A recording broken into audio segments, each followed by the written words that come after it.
Happy days, Namaste, Taurus, 9th to the 20th of November. Different sort of 5-card reading. This is a reading about what's making us stuck.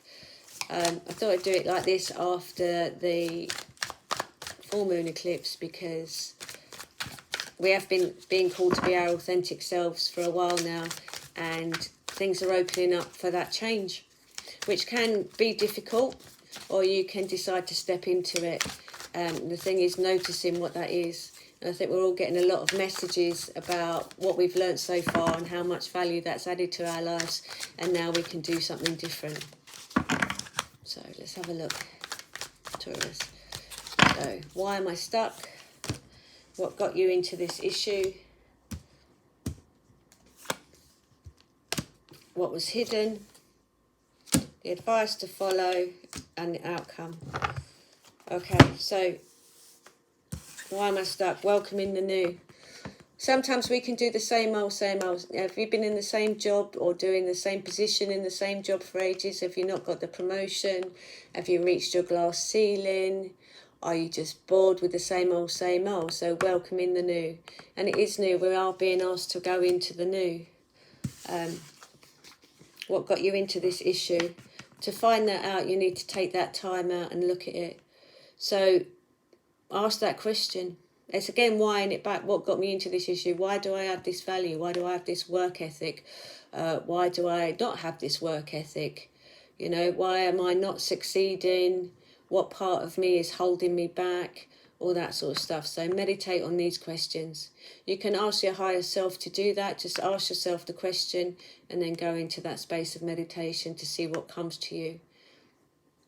I particularly think that a good idea to do this way is to ask yourself the question and then go for a walk.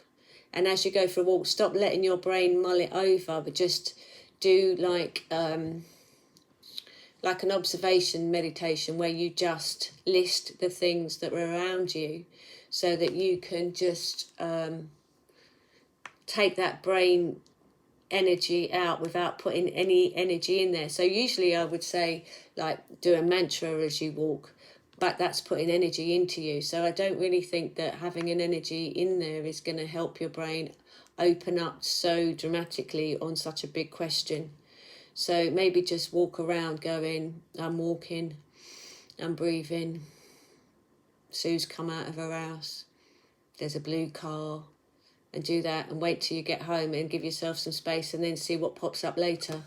You know, try it, because it is quite a big question, so we can get caught up quite emotionally in the whys and wherefores when we just want the observation without a judgment to come back in, so that it doesn't feel so overwhelming when we're having a look at it.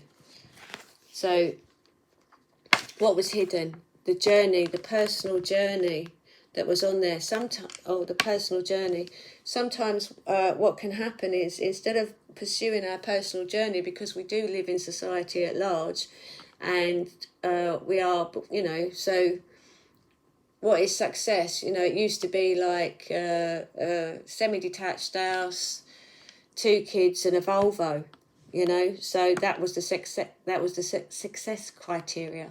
Is it a status success criteria? You've got to have social standing. Is that your success rate? What is your personal journey? Your personal journey can get completely lost in trying to achieve what society tells you you're supposed to achieve. The advice is doubt your doubt. So if your higher self is giving you these messages that actually you're a doctor or a dentist or an accountant, or you work at Iceland, or there are other retail places, I'm just thinking about places, you know, or you're a cleaner, or you know, what is it about you that you're like, what are these messages that you're hearing that's saying you could be this, or you could do this instead, or instead of doing a 5-day week, you could go part-time? You know, I know with the crisis of living, that's a really big one, isn't it? You know, because it's all about money at the minute. It's all about money. So, but we do have to think about, if we don't have to do this straight away. We can work towards it and take the stress out of it. So like, okay, so if I had enough money, what would I be doing? And we're not talking about travelling and buying big houses and massive cars, but what would I personally like to do? What would fulfil me? Maybe I'd just like to get a lathe and a workshop and knock out some beautiful woodwork or some mechanical toys or anything else and flog them on the side, or go to Christmas fairs and things like that.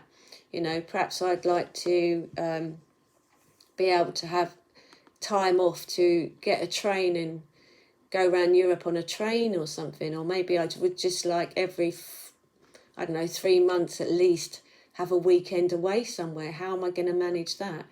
You know, perhaps I'd like to read a novel instead of a self-help book for a change, that sort of thing. So doubt your doubt. Whatever messages they're getting in your head, start doubting that doubt and start making a plan towards being able to have a little bit more time to perhaps do that. So I don't know why that made the noise. And then the outcome is going to be, the universe is going to come back at you with the energy that you're putting out there. Okay, so if you're putting out this focus, like actually this is what I want to achieve and this is the way I'm going to go it, then people, places, things will start falling into place for you to be able to do that. But you have to make that decision to be able to follow that and then take a little bit of inspired action on doing that. Don't have to do it very quickly, it's a big deal, but just gently make that plan. Have a look at what doesn't make you happy, what does make you happy, and make that plan. Happy days. Namaste.